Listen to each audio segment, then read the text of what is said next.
Spot, we are having a look at the Marvel Legends Infinite Series Fearless Defenders Valkyrie. Try to find Valkyrie on the front, you won't. It just says Fearless Defenders. I don't know, again, why Hasbro doesn't just simply put the name on the front, because it's not like they have to use well, I guess they do, because if you flip around the back of the package, Thundra and Marvel's Valkyrie uses the exact same packaging. They just have the read-ups on the back. But, I don't know, if not for having this package, you would have absolutely no idea the name of the characters down below. At least 6 and 7, 4, 5, 6, and 7, they don't have their own names. Just as Marvel's Heroes, and it also says Fearless Defenders. So, I don't know. I mean, a collector, somebody that knows Marvel's properties would know the name of the characters, but let's say anyone who's shopping for these may not know the names of the characters. So, I don't know. It just doesn't make much sense. The quick read-up says, with the unbreakable dragon fang sword and heavy steel chain, these heroines bring evil to its knees. Spot's going to take a break. I'm going to get this opened up, and when we come back, we're going to get a better look at the Fearless Defenders Valkyrie. It's more anyway, guys. Don't go anywhere. Stay tuned. Of her accessories, Valkyrie comes with one of the arms for the Hulkbuster. Let's reach off camera, bring the camera back a little bit. Let's reach off camera and grab what we've done so far.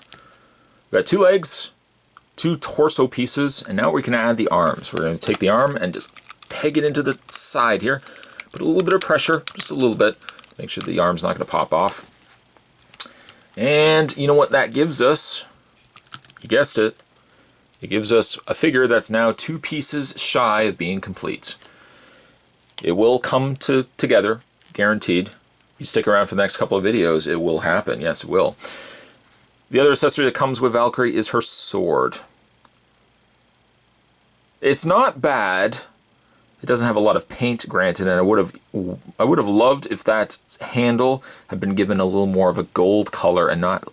It's more a yellowy gold, almost the color of a mustard, than a metallic gold. I kind of think a metallic gold, a little bit darker, would have probably looked a little bit better, if you ask me, on the handle. That's just my opinion. She doesn't have anywhere where she can hold her sword other than in her hand. So we can take the sword here. You have to pry the hands ever so slightly just to get the sword in there. There we go. There we go.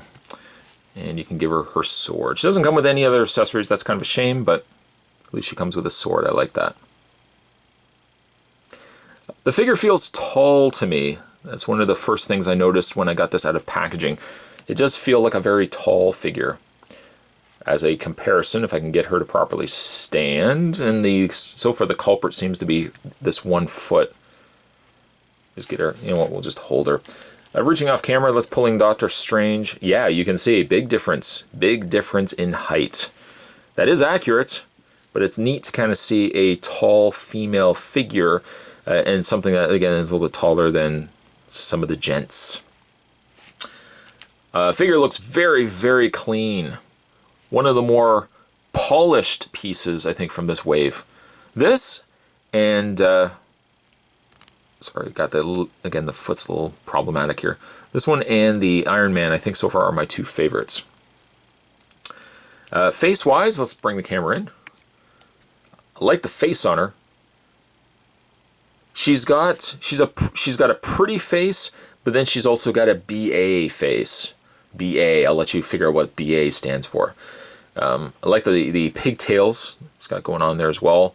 A little bit of hair that's covering the one side of her face is also a nice touch. But even if this was out of the way, she doesn't have a horrendous face at all. Face is quite nice. Plastic, at least from the sense of the skin color, I also do care for as well. I feel like when I got it out of packaging, my first thought was it seemed a little too muddy. The skin tone that they used was a little bit muddy.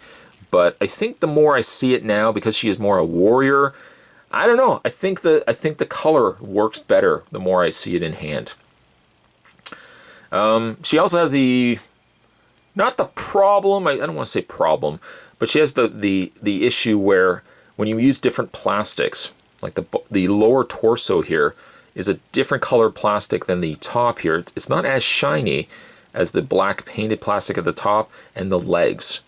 This section here stands out. It doesn't stand out as much when you have it on the shelf, but when you kind of have it in hand and you're looking at it close, you do see that this is different than the rest of the body. The silver gauntlets, painted pretty good. I have no complaints from a paint end of it, except for the bands. And this one band has already got a little bit of black paint that's come off. This one band doesn't look like it's as bad. It fared a little bit better. It's a little broken up on the one side there. But yeah, I got a little bit of the black, and I feel like if this rubbed against anything, like if you could scrape it, you could probably scrape this right off. It just seems like that's the kind of paint that they put on there. But I do like the figure. She doesn't have any articulation in the waist section. In fact, her articulation resides in the upper torso, which I think works better, especially the fact that because her belt is sculpted, I wouldn't want this to start competing with a waist swivel. So I'm personally from the school that I like no articulation in the waist if you can still accomplish it in the upper torso. Speaking of her articulation, she has a ball joint in the head, hinged shoulders, which rotate all the way around, swivel point in the bicep. She has a hinge in the elbow, which also allows the elbow forearm to rotate, hinged rotations in the wrists. As we already mentioned, she had the upper torso ball joint, and then the legs. The legs hinge out fairly easy. I don't have any issues there. But you struggle a little bit, and it's more because of her tush that you compete a little bit more with her legs. And also, it still has the old articulation where you have to swivel the leg forward, hinge, and swivel the leg out to hinge out. It may or may not be, and I haven't had a chance to actually... I should have checked this before shooting this video, but I think this figure might have had a lot of carried over builds from the Valkyrie that was released with one of the original Hasbro Marvel Legends 2-packs. It was like a green Hulk, and then there was Valkyrie. The head I think was different, but I think the body might have been carried over, which would explain why it has that swivel hinge in the leg as opposed to a ball joint. Swivel in the thigh, double hinged knee, and finally, hinged feet. One of the better figures, I think, from this set. It does feel, though, that she's been re-released. And again, it might be that re-release from the Hulk figure 2-pack. Still a Hulk that I wish I could have got. It was ultimately like the Build-A-Figure Red Hulk with a different head. Still want to get that. But really, really happy with this figure. Good face. She's BA. It's still a pretty looking figure. Yeah, Valkyrie's one of the better ones, I think, from this set. So far, the top contenders for me are this one and the Marvel Now Iron Man. Which, funny enough, would be interesting if both of them were just re-releases and they just, tooled a couple of different aspects to it. By the way, Spot picked this up from the folks over at Big Bad Toy Store, so if you haven't had a chance to pick this line up for yourself, click the link down below and you can order yours today. Today's Toy Spot, we were having a look at the Marvel Legends Infinite Series Hulkbuster Wave, and today we were having a look at Valkyrie. Stay tuned, guys. Spot's going to have 2 more figures. I think it's 2. 2 more, yeah, because we got the head and we got the other arm. So 2 more figures are heading your way. Stay tuned for that, and I'll see you next time.